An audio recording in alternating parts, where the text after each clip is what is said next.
what we're going to be doing today is learning how to block a sweater. Obviously this sweater hasn't been blocked yet. This was knit top down. It's a yoke sweater with pockets that eventually is going to be steeked down the front and turn into a cardigan, but right now I need to block it before I do that part of it. So I wanted to show you how I block a sweater. I start out by using the measurements that I want my finished garment to be and what I knitted it to be, and I put those measurements, I mark them with pins on my blocking board. So this is the width that I want to be. It's not the width of my finished knitted garment right now before it's blocked, it's the width that I want it to be. And this is the length that I want it to be based upon my stitch and row gauge of when I created this. And this is for my sleeve length here, from here the back neck to the sleeve. So once I get those on, and I'll show them without the sweater in a second, then I carefully fold my sweater.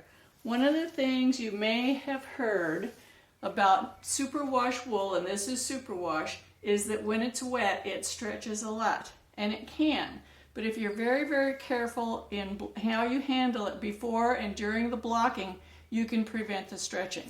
So this is why I'm folding it before I put it into the sink.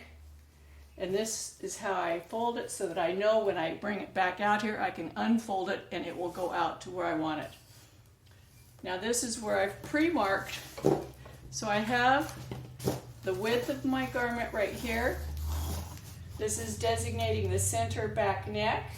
This is the length, both sides. And this is my sleeve length from here to here. So we'll stop here, and then we're going to move to soaking the sweater. Okay, so here we are with the sink. This is just room temperature water. I haven't put any additives or anything in it. And I've got as much water in here as I want. I'm not going to let the water run while my sweater's in here. That's not a good idea. So now we're going to lay the sweater in here. It's folded as we did on the blocking board. And I'm just going to press it under the water. And you'll see a lot of air bubbles come up. And I just hold it down and let the air come out of it. I'm not going to agitate it. I'm just pushing it down because it's full of air, and get that air out. Now if you're using non-superwash wool, this is superwash wool. I hope I didn't say non-superwash earlier, I may have, but this is superwash wool. If you're using non-superwash wool, you want to be very careful not to agitate it in the water because you could felt it a little bit.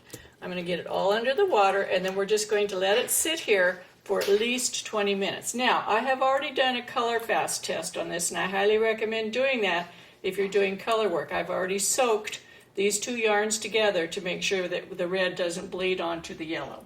Okay, so we'll be back in 20 minutes. Okay, so this has been sitting in the water for a little more than 20 minutes, and what I'm going to do is let the water out of the sink. And I'm also going to just squeeze it up against the side of the sink and lift it up and get as much of the water out as I can.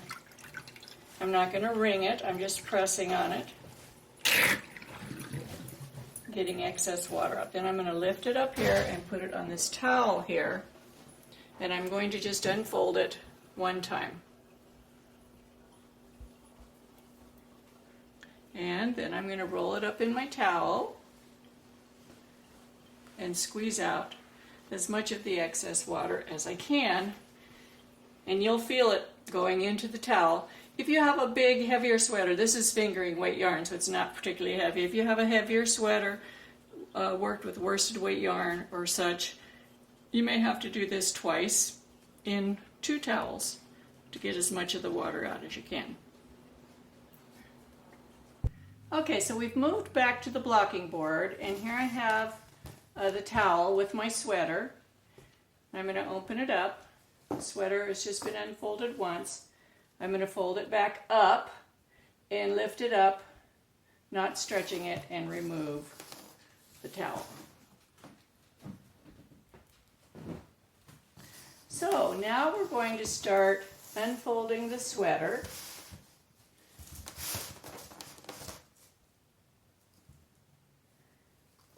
and matching up the sweater with the marks on the blocking board.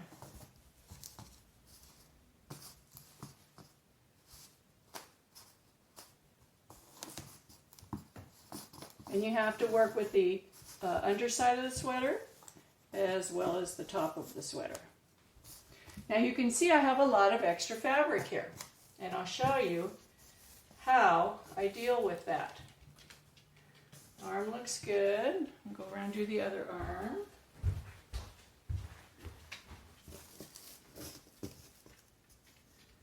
Okay, so when this superwash wool will do this, it can grow tremendously on you if you're not careful.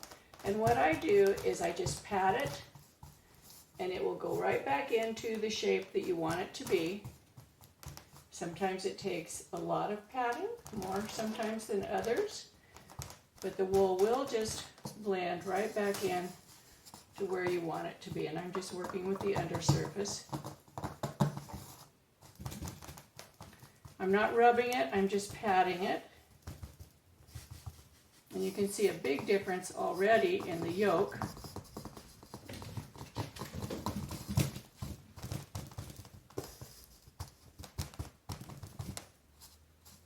This is my steak.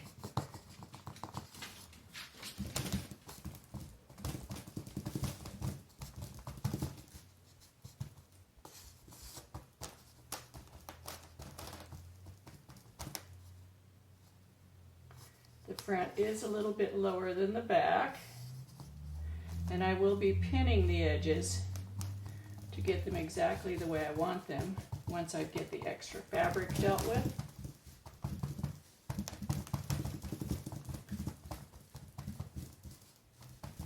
So I'm just easing it in.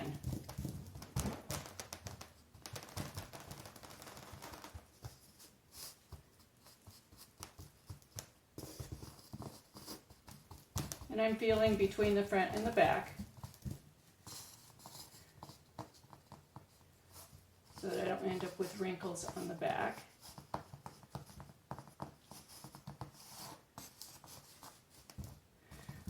Putting the markers on the blocking board to start with is the key to this.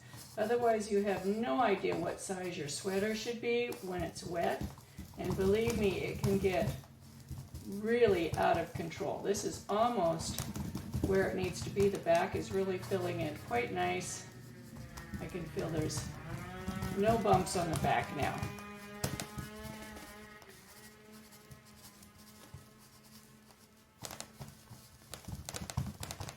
That's improved. We'll come back to that in a minute. The sleeves look good.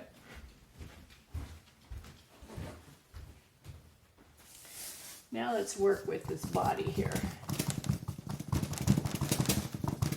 You can see what padding does. It just allows the stitches to go back into the shape that they should be.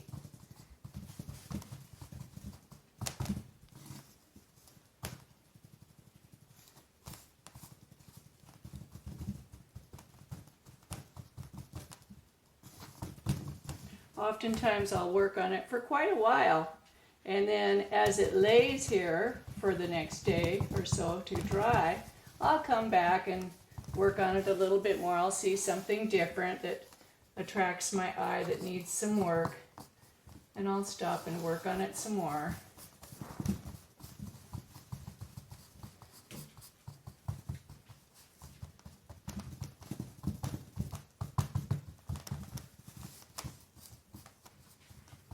This is what makes all the difference in the world in your garment.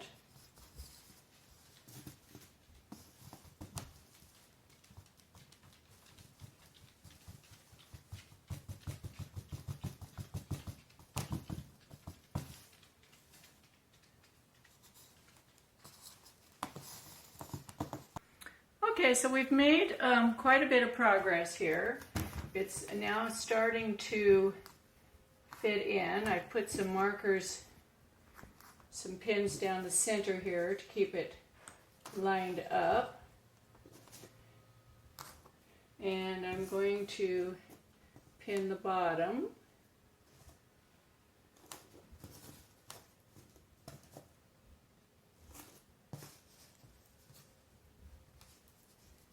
Get that straight.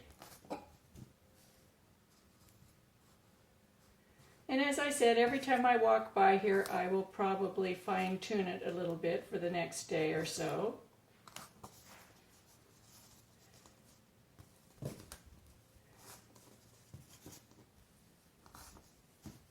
But it's looking very, very good. I got these to lay out flat. The yoke's all fitting in. There's no lumps or bumps underneath. This is looking good. So we're going to leave it here until it's completely dry, bone dry. Then we'll take it up and we'll continue from there. This is going to need to be cut up the center for the steek, and then the button bands will be added, and the neck also needs to be put on. So that's the basics for blocking. If you use non-superwash wool, it is much easier because it doesn't spread so much while it's wet. But just because it's spread doesn't mean you need to avoid it. I love superwash wool and I work with it all the time. So we'll be back here tomorrow when I pick it up and you can see what it looks like. Okay, so now it's been about 24 hours and we're checking to see that it's dry, and it is. Insides of the pockets are dry. Underneath is dry. You want to make sure that it is bone dry before you take it up. So we're going to take the pins out and just see how it looks.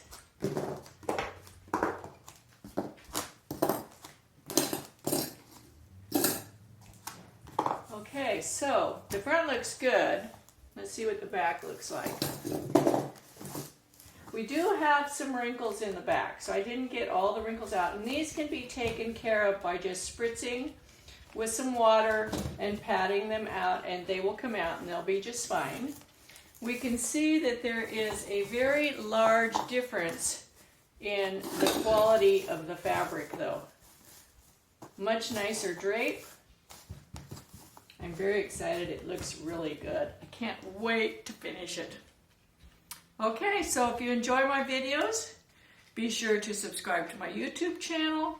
There'll be links to other videos in this one. And I hope to see you back again soon. Happy knitting.